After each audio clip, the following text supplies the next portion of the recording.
Leaving Grey House, Chapter 5. For the next 2 days, Longwort worked on the speech he intended to make to Mr. Okax. He did this in his study, an old boot that Farmer Lameau had left behind the front hall steps.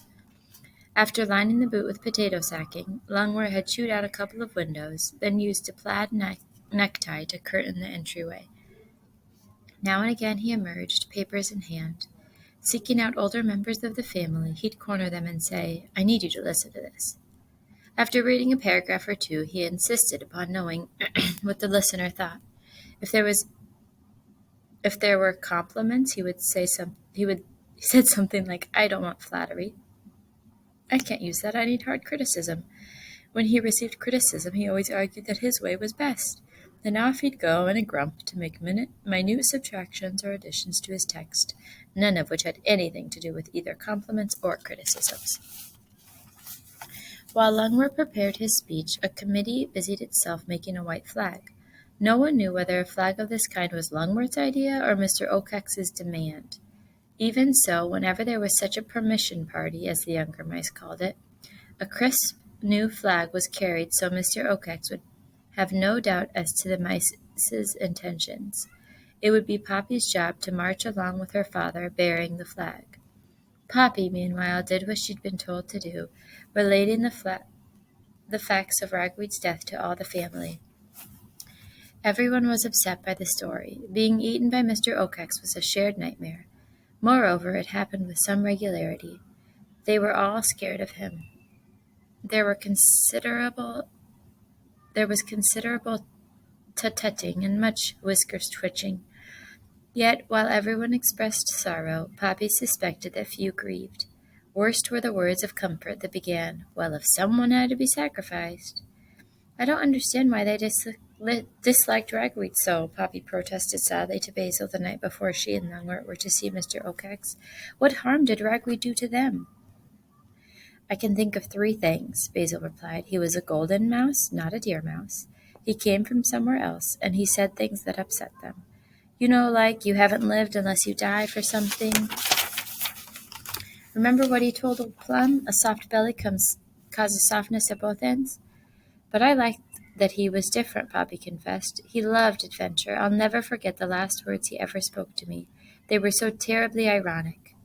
"What's ironic?"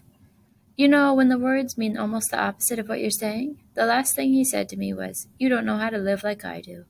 "What's ironic about that?" Basil asked. The next second, Mr. Okax killed him. "Oh," Basil shuddered.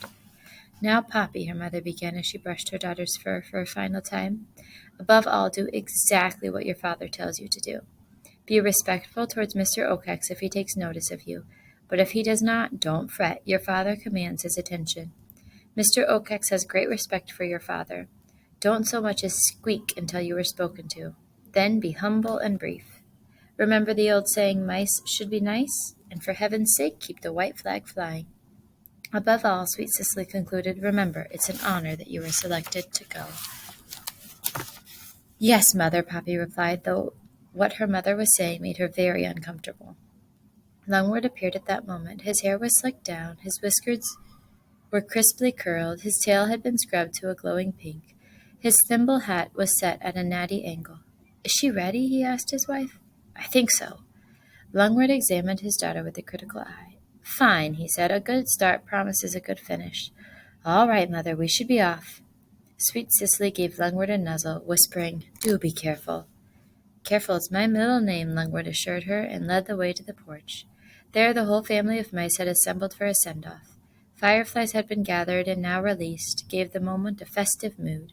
Poppy, holding the flag, stood at the front of the porch steps. Longwort scampered atop the old porch rail and faced the crowd. "My fellow mice," he began, paws clasped comfortably over his plump belly, while he surveyed his family with solemn regard. "I am about to leave for my meeting with Mr. Okax. Need I remind you how important it is this deputation? A moment for the multitude of mice to memorize." Poppy, unable to make much sense of the words, stopped listening. She was searching for Basil in the crowd. "Be certain," Longwort continued, "that I will go forward with your best interests at heart. I have prepared a final speech that will, I'm sure, convince him of our needs." He held up a scroll of paper wrapped carefully in leaves to protect it. I look forward to returning with Mr. Okax's permission, so at least half of us can move on to a new home. That will be a great day for us all. At this point, he looked down at Poppy. Poppy, he cried, raise up the flag. What? The flag, Poppy, the flag. Oh, Poppy lifted the white banner high. Looking at it, all she could think of was a flag of surrender. As Longwort took his place before her, one of the crowd called out, hip, hip, hurrah, cried the others, hip, hip, hurrah. Forward, Longwort cried. He gave a smart nod to Poppy, and they began to march off.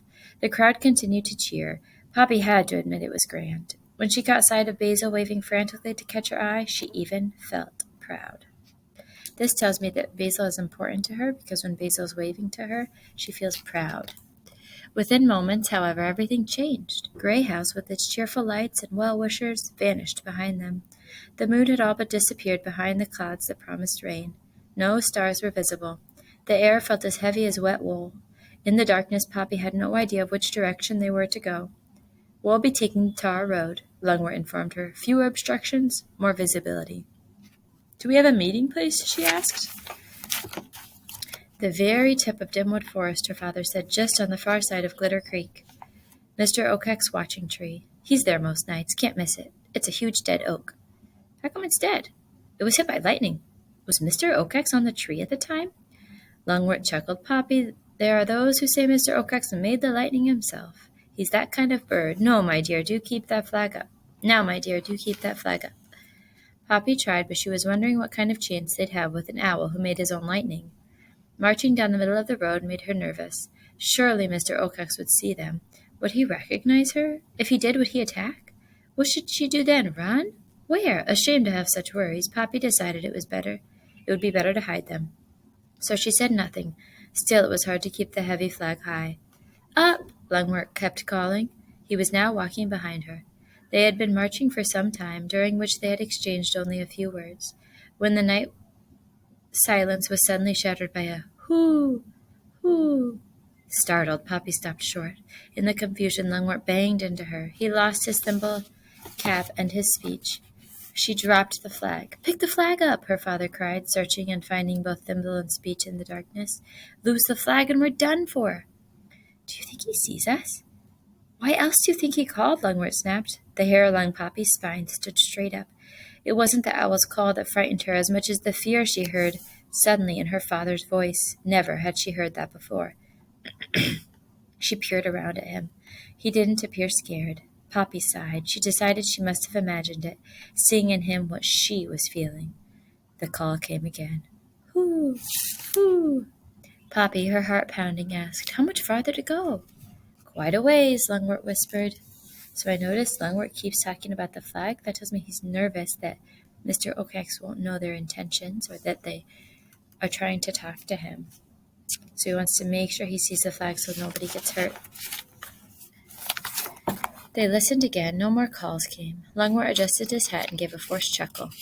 Actually, I suspect that call was just some good-natured joshing. What? What? Papa, what? I'm glad you're here. Longwort replied, but Poppy sensed he was pleased. She felt better until he said, but do keep that flag up. The owl call came again. For a second time, Poppy stopped. Her father did too. They listened intently for a few moments. Then Longwort whispered, just as I thought. He's joking. Lighten up, child. They moved on. Poppy didn't like to contradict her father, but she doubted Mr. Okax's calls were a joke. Contradict is like go against, so her father thinks they're a joke, and she's contradicting him by saying she doesn't think it's a joke. She rather suspected the owl was trying to scare them, and as far as she was concerned, he was succeeding. Rain began. It came softly at first, but when a clap of thunder burst right overhead, making them jump, the drizzle turned into a deluge. Within seconds they were soaked. The tar-covered road ran with water. The flag became heavier and spattered with mud. Shake out the flag, Longwort cried. It must stay white. Poppy tried to do as she was told, but it was difficult. They trudged on. Off to the left, flashes of lightning allowed Poppy to see the tall trees of Dimwood Forest. Although she, like all the mice, were well aware of the forest, she had never visited it. Who would want to? She'd been taught too many fearsome things about its vast size, its dreadful darkness, the fact that Mr. Okax had a secret home there. Equally alarming was the knowledge that Dimwood Forest was full of animals that hunted mice, animals like porcupines. Poppy made herself look in another direction. "We're getting close," her father said, his voice tense. Poppy cocked an ear. Over the continual splash of rain, she heard the rushing waters of Glitter Creek. Then the tar road twisted sharply to the left. They had reached the bridge, a row of heavy wooden planks thrown across the creek. The gaps between the planks were wide enough for a mouse to fall through. Longwort chose the middle plank and Poppy followed. Despite her best intentions, she couldn't keep from peeking down. Normally, Glitter Creek was serene. Serene is very calm and peaceful. The summer rains had made it high, fast, and fairly roaring.